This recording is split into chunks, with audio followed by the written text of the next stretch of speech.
Graange Olivier se penche sur le portefeuille des marchés publics attribué à Adama Bictogo, patron du groupe SNED.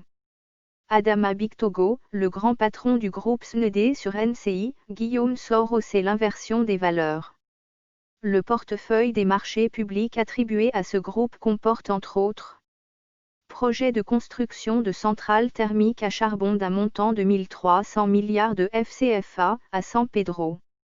La construction d'un réseau d'évacuation d'énergie de San Pedro à Abidjan d'un montant de 400 millions d'euros soit 266 milliards de FCFA. Un stade de 20 000 places, une cité-camp constituée de 32 villas et 4 terrains d'entraînement d'une valeur estimée à plus de 41 milliards de francs CFA. Le projet consistant en la construction, à San Pedro, d'un terminal industriel polyvalent, le terminal industriel polyvalent, d'un montant de 200 millions d'euros soit 133 milliards. Moins 3 zones économiques industrielles, ZEI, d'un montant global de 1000 milliards de FCFA. Soit un montant total de 2800 milliards, près de 20% de la dette nationale et 40% du budget annuel, sans même tenir compte des contrats relatifs aux visas électroniques, aux passeports biométriques, à la CMU et divers autres marchés. L'attribution de ces marchés non seulement ne respecte en rien le Code des marchés publics, mais en plus le fait qu'aucune des différentes entreprises du groupe qui en bénéficient ne figure parmi les 500 plus importantes du pays du fait de la modicité scandaleuse de leur capital social, 100 millions pour le groupe SNED et 10 millions pour Arise, ne peut que susciter une suspicion plus que légitime eu égard au montant en jeu. Par ailleurs, elle ne justifie d'aucune expérience ni expertise dans les domaines qui sont concernés par ces marchés, pire elles ont souvent été créées juste pour bénéficier d'un marché comme S-Energy ou Arise. Le projet consistant en la construction, à San Pedro, d'un terminal industriel polyvalent justifie largement le doute engendré par ces attributions.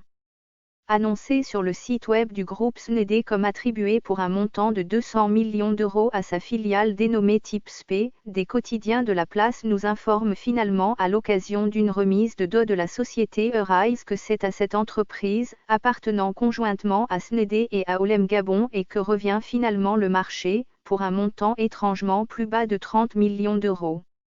Où sont donc passés les 170 millions d'euros restants ? Mystère et boule de gomme, lorsqu'on constate que 99% des activités du groupe SNED portent sur des marchés publics et que 90% de ces projets pour lesquels l'État de Côte d'Ivoire a accordé sa garantie n'ont pas encore vu le jour alors qu'ils ont été octroyés depuis au moins 2017, on est en droit de douter de la réalité de l'existence de cette entreprise dont curieusement le grand patron trouve le temps d'occuper les fonctions de directeur exécutif de la formation politique au pouvoir, seul. Poste exige une présence permanente totalement incompatible avec celle de dirigeant d'un groupe d'entreprises dont le niveau virtuel d'activité semble aussi important.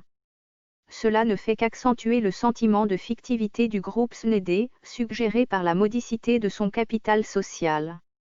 Dire qu'un cybermercenaire du RHDP a eu l'audace de comparer l'histoire d'Adama Bictogo avec celle d'Aliko Dangote dont le groupe est coté à la bourse de Lagos avec les exigences de transparence et de sérieux que cela impose. Ce sont ces valeurs, façon RHDP, qui représentent 20% de la dette nationale et près de 40% du budget annuel, qui justifient qu'ils soient prêts à tuer tous les opposants au troisième mandat d'Alassane Dramane Ouattara et à défier la communauté internationale, pour préserver de ses acquis et surtout garder la possibilité d'en avoir davantage à l'avenir vu la place primordiale qu'il occupe dans la stratégie de captation du pouvoir mise en place par son clan. S'il mène ses activités d'homme d'affaires qui puent le détournement massif de deniers publics et le blanchiment d'argent à titre de prête-nom comme cela se murmure ou en celui de véritable propriétaire du groupe SNED, son incapacité à mener la construction de l'université Mactar Mbo au Sénégal est un indicateur fort de ses réelles capacités. Que le régime de monsieur fasse preuve d'un sans-gêne scandaleux pour attribuer publiquement des marchés en violation de la loi à un tel individu interroge sur la prétendue intégrité du chef de l'État dont contrairement aux dires et accusations proférées contre ses opposants semble être celui qui veut garder le pouvoir pour continuer à dilapider l'argent public.